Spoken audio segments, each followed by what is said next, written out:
आगे हम बात कर रहे हैं कंटेक्चुअल फैक्टर्स, मतलब प्रासंगिक कारक की।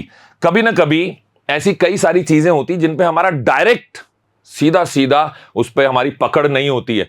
मैं जोर से बोलूंगा या धीरे बोलूंगा ये मेरा निर्णय है, लेकिन अगर बात ऐसी जगह पे हो रही है जहां बहुत सारा शोर है, जहां बहुत सारा डिस्टर्बेंस है, तो ऐसी स्थिति में मैं जो भी मैसेज देना चाहता हूं, जो भी संदेश मैं सामने वाले तक देना चाहता हूं, जो हमारी बातचीत चल रही है, उस पर भी गहरा प्रभाव पड़ेगा।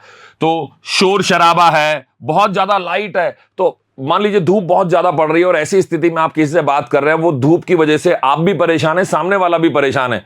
तो इस परेशानी की वजह से होगा क्या, हमारा वो जो बात चल रही है, और अगर कोई बहुत संवेदनशील टॉपिक पे हम बात कर रहे हैं तो उस बात पे भी गहरा प्रभाव पड़ेगा, क्योंकि हम उस पर ढंग से ध्यान ही नहीं दे पाएंगे, हम परेशान हो रहे हैं। तो ये सारे वो फैक्टर्स हैं जिन पे हमारा जोर नहीं है। पर करना क्या चाहिए, फिर बातचीत करने का उचित समय ढूंढिए, उचित माहौल ढूंढिए, सही जगह पे तसल्ली से बैठ के बात करिए। तो ये शोर, प्रकाश और स्थानीय व्यवस्थाएं जो हैं, ऐसे भौतिक परिवेश भी संवाद को, कम्युनिकेशन को गहरे तौर पर प्रभावित करते हैं। इनका विशेष ध्यान रखना चाहिए। इन कंटेक्चुअल फैक्टर्स या प्रासंगिक कारकों में समय की सीमा भी एक बहुत बड़ी चीज है। डेडलाइन भी एक फैक्टर है, अंतिम समय जिसको हम कह सकते हैं। ये वो वाला अंतिम समय नहीं है व्यक्ति का, ये किसी भी काम को पूरा करने की एक डेडलाइन होती है कि भाई इस दिन तक इतने समय में काम हो जाना चाहिए। अब बातचीत के दौरान मान लीजिए कि आप और मैं बात कर रहे हैं और ऐसे समय में आपके पास ज्यादा समय ही नहीं, आपको कहीं जाना है, आपकी एक जरूरी मीटिंग है, आपके पास मात्र 10 मिनट का समय है और मुझे जो बात करनी है वो कम से कम 20 मिनट तो लेगी। तो मैं अगर अपनी बात रखना भी चाहूंगा तो आप जल्दी जल्दी सुनना चाहेंगे, या हो सकता है कि मेरी बात आधी पूरी हो और इसी दौरान आधी अधूरी हुई और इसी दौरान आपने कहा कि भाई मुझे कहीं जाना है, मैं जा रहा हूं। अब ये कम्युनिकेशन जो हुआ ये तो अधूरा रह गया, इसका तो कोई असर ही नहीं हुआ, इसका कोई प्रभाव ही नहीं हुआ। तो कोशिश करिए कि जब भी किसी से बातचीत चालू करें और आपकी बात 20 मिनट की, आधे घंटे की है, तो आप उससे पूछ लें कि आपके पास आधे घंटे का समय है, मुझे आपसे जरूरी बात करनी है। अब अगर उनके पास समय है तो वो हाँ करेंगे, नहीं है तो मना करेंगे, और मना करें तो आप पूछिए ठीक है हम कब बात कर सकते हैं, जब आप मुझे आधे घंटे का समय दे सकें, तसल्ली से मेरी बात सुन सकें। तो ये तरीके हैं जिनसे हम हमारी बातचीत को, हमारे कम्युनिकेशन को प्रभावी बना सकते हैं। सब लोगों की प्राथमिकताएं अलग अलग होती हैं, हमारी एक दूसरे से उम्मीदें अलग अलग हैं, हमारे लक्ष्य भी अलग अलग हो सकते हैं। ऐसी स्थिति में आपको ध्यान रखना चाहिए कि आप सिर्फ खुद के बारे में नहीं, सामने वाले के बारे में भी सोचें और उसकी समय सीमा का भी ध्यान रखें। कंटेक्चुअल फैक्टर्स या प्रासंगिक कारकों में एक विशेष बात जो सामाजिक संदर्भ में हमें समझनी चाहिए वो ये है कि कभी कभी दूसरे लोगों की मौजूदगी में हमारा कम्युनिकेशन, हमारा संचार प्रभावित होता है। उदाहरण के तौर पे मान लीजिए आपको और मुझे बात करनी है, लेकिन मेरे साथ मेरा एक कोई मित्र भी खड़ा हुआ है। अब वो क्योंकि मेरा मित्र है तो मैं अपनी बात तो उसके सामने, उसकी मौजूदगी के बावजूद भी मैं बड़ी आसानी से अपनी बात आपके सामने रख पा रहा हूं, उससे मुझे कोई संकोच नहीं है। पर वो आपका मित्र तो नहीं है। ऐसी स्थिति में आपको उसके सामने मेरी बात का जवाब देने में संकोच हो सकता है। अब अगर आप मेरी बात का ढंग से जवाब नहीं देंगे क्योंकि आपको उसकी झिझक है, हिचकिचाहट है, इस कारण से आपका और मेरा कम्युनिकेशन प्रभावित होगा। तो दूसरे लोगों की मौजूदगी, कभी कभी ग्रुप एक्टिविटी, जो जिसको हम समूह गतिविधि भी बोलते हैं, ऐसी ग्रुप एक्टिविटी, मान लीजिए एक लोगों का 7-8 लोगों का एक ग्रुप है और उसमें जाके मैं भी ज्वाइन कर लेता हूं उनके साथ। अब हम सबको मिलके एक ग्रुप एक्टिविटी करनी है, कोई टास्क जो है, कार्य जो है वो कंप्लीट करना है। ऐसी स्थिति में वो सब अगर एक दूसरे को जानते हैं तो वो एक दूसरे के साथ कंफर्टेबल हैं, उनको एक दूसरे से कोई परेशानी नहीं है, वो बड़ी सहूलियत भरे तरीके से एक दूसरे से बात कर रहे हैं और ग्रुप एक्टिविटी का हिस्सा बन गए हैं। पर मैं क्योंकि नया हूं, मैं उन लोगों से झिझक रखता हूं, उनके साथ खुलकर पार्टिसिपेट नहीं कर पा रहा, अपनी सहभागिता नहीं दिखा पा रहा, तो फिर ये ग्रुप एक्टिविटी प्रभावित होगी, हमारा संचार प्रभावित होगा, हमारा वो काम भी प्रभावित होगा। तो कई बार ऐसा होता है कि ग्रुप एक्टिविटी में हम एक दूसरे को अगर कम या ज्यादा जानते हैं तो संचार पर गहरा प्रभाव पड़ता है। कई सामाजिक नीतियां हैं, नियम कायदे हैं, ये भी संवाद को और हमारे व्यवहार को प्रभावित करते हैं।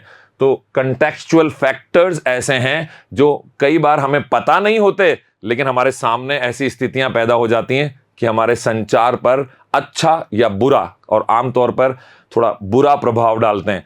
तो जब भी किसी से बात करनी हो तो सही परिस्थिति में बात करने की कोशिश करिए, लेकिन सही परिस्थिति के इंतजार में कहीं बात ही ना हो पाए, ऐसा भी नहीं होना चाहिए। तो आप सामने वाले से पूछ सकते हैं कि क्या आप मुझे 1-2 दिन में या इस हफ्ते में या अगले हफ्ते में बात करने का 1 घंटा, आधा घंटे का कोई समय दे सकते हैं। तो इस तरह से अगर आप पहले से तय कर लें कि आपको कोई जरूरी बात करनी है, जब सिर्फ आप और मैं मौजूद हों, ऐसा भी बोल सकते हैं। तो जब हम ऐसा पूछ लेंगे तो कोई ना कोई उचित समय मिलेगा, और तब ये जो प्रासंगिक कारक हैं ये आपके कम्युनिकेशन पर नेगेटिव प्रभाव नहीं डाल पाएंगे। कंटेक्चुअल फैक्टर्स में कभी कभी कुछ टेक्निकल रीजंस भी होते हैं। टेक्निकल रीजन मतलब कुछ तकनीकी से जुड़े कुछ ऐसे संदर्भ हो सकते हैं जो हमारे कम्युनिकेशन को, हमारे संचार को प्रभावित करें। हो सकता है कि जब मैं आप तक कोई सूचना पहुंचाना चाह रहा हूं, जब मैं दूसरे लोगों के साथ कोई सूचना साझा करना चाह रहा हूं, तो उस समय टेक्निकली कोई ऐसी समस्या हो, जैसे कभी कभी आपने देखा होगा फोन पर बात करते वक्त नेटवर्क, किसी एक के नेटवर्क में समस्या होती है और आवाज बार बार कटती है। तो ऐसी स्थिति में हमारी बात प्रभावी तौर से नहीं हो पाती। अब इसमें आपका दोष नहीं है, तो कोशिश करिए आप टेक्स्ट मैसेज कर लें और बोलें कि ठीक है, हम रुककर बात करते हैं, या जरूरी बात है जैसे ही आप नेटवर्क सीमा में आए मुझसे जरूर संपर्क करें। तो आपका कम्युनिकेशन प्रभावित न हो, इसके लिए आपको तुरंत एक्टिवेट हो जाना चाहिए, तुरंत जागरूक हो जाना चाहिए। आगे मैं आपसे बात करने वाला हूं कुछ ऐसे तत्वों के बारे में, ऐसे कारणों के बारे में जिनकी वजह से हमारा कम्युनिकेशन प्रभावित होता है। एक ही दृष्टिकोण पर अगर आप अडिग रहेंगे, आपने सोच लिया कि मैं जो सोचता हूं वही सच है, तो फिर आपका कम्युनिकेशन प्रभावित होगा, क्योंकि आप सर्वज्ञानी नहीं है। कोई भी नहीं हो सकता, मैं भी नहीं हूं, आप भी नहीं हो, और दुनिया में सर्वज्ञानी कोई नहीं हो सकता जिसको हर चीज का पूर्ण ज्ञान हो। हो सकता है कि आपको अपना सच सच लगता हो, लेकिन सच आपसे परे हो सकता है कि सामने वाले की बात ज्यादा सच हो, पर आप समझना नहीं चाहते, इसलिए आपको वो गलत लग रहा है। तो आपको एक ही दृष्टिकोण पे अडिग नहीं रहना चाहिए। विकल्पों के बारे में आपको सोचना चाहिए। कई सारे विकल्प आपको मिलते हैं, कई बातें नई आपको पता चलती हैं, तो उन नई बातों को आप अपना सकें, इतनी क्षमता आपके अंदर होनी चाहिए। और यह तभी हो सकता है जब आप क्रिटिकल थिंकिंग, मतलब हर बात के विभिन्न पहलुओं पर सोचने की क्षमता रखते हो। और ये क्षमताएं हम सब में कम ज्यादा तो हो सकती हैं, पर अगर प्रयास किया जाए तो इन क्षमताओं में सुधार किया जा सकता है और इससे हमारे कम्युनिकेशन को बेहतर बनाया जा सकता है। मैं बात करने वाला हूं संवाद में सांस्कृतिक अंतर होने की। मैंने पहले भी आपको बताया था, हम अलग अलग संस्कृतियों से, अलग अलग धर्म से, अलग अलग परिवारों से, अलग अलग परिवेश से आते हैं, और इस वजह से हमारे बातचीत करने के तरीकों में फर्क हो सकता है। जैसे मैं एक बार हरियाणा गया, तो जब वहां कुछ लोगों से मैंने बात की तो मुझे लगा कि शायद वो एग्रेसिव हैं, मतलब वो गुस्से में है बात करते वक्त। पर जब मैं 2-3 दिन वहां रुका तो मुझे पता चला कि ये ऐसे ही बात करते हैं, इनका प्रेम भी ऐसे ही प्रदर्शित करते हैं। हरियाणा वाले लोग प्रेम बहुत करेंगे, लेकिन वो थोड़ा सा अक्खड़ तरीके से बोल सकते हैं, समझ रहे हैं? लेकिन उनका अक्खड़ तरीके से बोलना कहीं भी ये नहीं दिखाता कि वो आपका सम्मान नहीं करते हैं। वो आपका बहुत सम्मान करेंगे, प्रेम करेंगे, अच्छे से आपका आतिथ्य करेंगे। पर हमारी विभिन्न संस्कृतियों की वजह से हमें कभी कभी ऐसी गलतफहमियां हो जाती हैं। तो इन सांस्कृतिक कारकों को भी, उन अंतर को भी हमें समझना चाहिए। हमारी गलतफहमियां नहीं पैदा होनी चाहिए, हमारे बीच में कोई टकराव नहीं होना चाहिए, अन्यथा आप प्रभावशाली तरीके से अपनी बात वहां तक नहीं पहुंचा पाएंगे जहां तक आप पहुंचाना चाहते हैं। फिर पावर डायनामिक्स, जैसा मैंने आपको पहले भी बताया था, जब कभी भी हम अपने से ज्यादा प्रभावशाली व्यक्ति से बात करते हैं, जिसके पास पावर ज्यादा है, जिसके पास पोजीशन बड़ी है, जिसके पास पैसा ज्यादा है, तो हमें ऐसा लगता है कि कहीं हम इसका अपमान न कर दें और इसकी वजह से हमारा नुकसान न हो जाए। वहीं अगर आप ज्यादा प्रभावशाली हैं तो कभी कभी हमें लगता है कि मेरा कोई क्या बिगाड़ लेगा। ऐसी बात आपके दिमाग में नहीं आनी चाहिए, क्योंकि ये आपके कम्युनिकेशन, आपके संचार को गहराई से प्रभावित करता है। फिर होता है पुष्टि की धारणा। एक चीज होती है जिसको कहते हैं कंफर्मेशन बायस। हम हमेशा कोई भी बात जानने के बाद, अगर हमारे अंदर एक ऐसा स्वभाव है, ऐसी नेचर है हमारे अंदर कि हम हमारी उस बात की जानकारी को पहले पुष्टि करना चाहते हैं, तभी मानूंगा। अब कोई भी जानकारी आपके लिए अगर नई है तो तुरंत उसकी पुष्टि नहीं की जा सकती। अगर आपको पुष्टि करनी भी है तो उसके लिए आपको थोड़ा समय लगेगा। पर इसकी वजह से कि अभी आप पुष्टि नहीं कर पा रहे, आप सामने वाली बात को नकार नहीं सकते हैं, अन्यथा आपका कम्युनिकेशन अधूरा रह जाएगा, बातचीत करना ही बेकार हो जाएगा।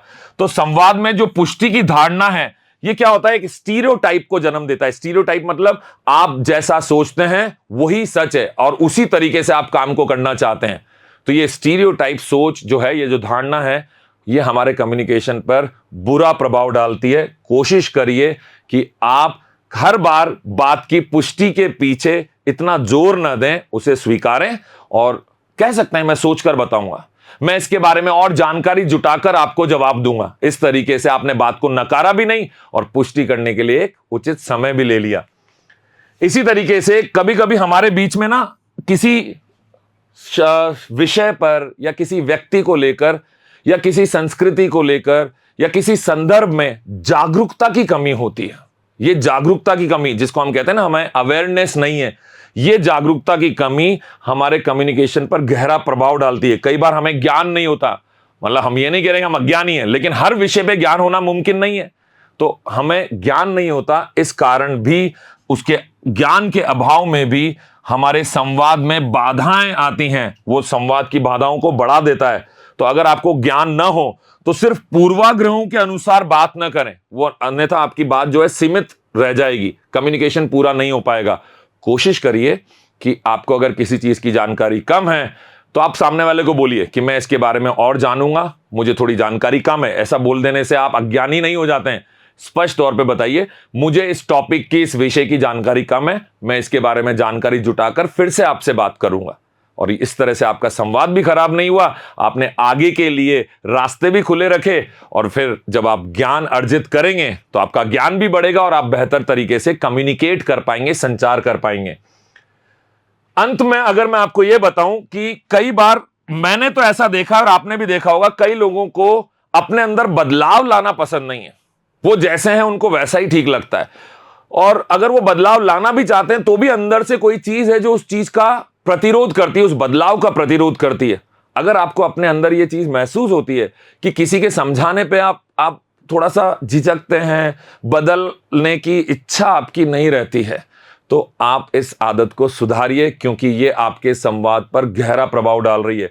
आपका दृष्टिकोण बदलना, बात बात पर आपका दृष्टिकोण बदल जाए तो ये आपकी कमजोरी है, लेकिन जहां जरूरत हो वहां पर भी आपका दृष्टिकोण नहीं बदल रहा है, ये भी आपकी एक कमी है। तो दृष्टिकोण बदलने के प्रति प्रतिरोध जो है वो आपके प्रभावी संवाद को बाधित कर देता है।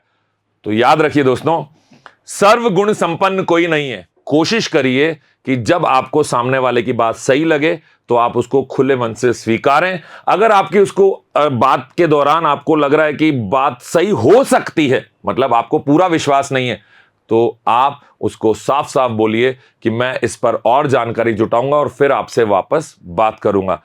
जल्दी आपसे मुलाकात होगी कम्युनिकेशन स्किल्स के भाग 7 में। मैं उम्मीद करता हूं कि आपको ये सारे व्यक्तिगत कारक, वो सारी बातें समझ में आ गई होंगी जिनकी वजह से कम्युनिकेशन प्रभावित होता है। आपके अच्छे कम्युनिकेटर बनने की उम्मीद करते हुए मैं आपका विक्रम शर्मा फिर से आपको जल्दी मिलूंगा। धन्यवाद।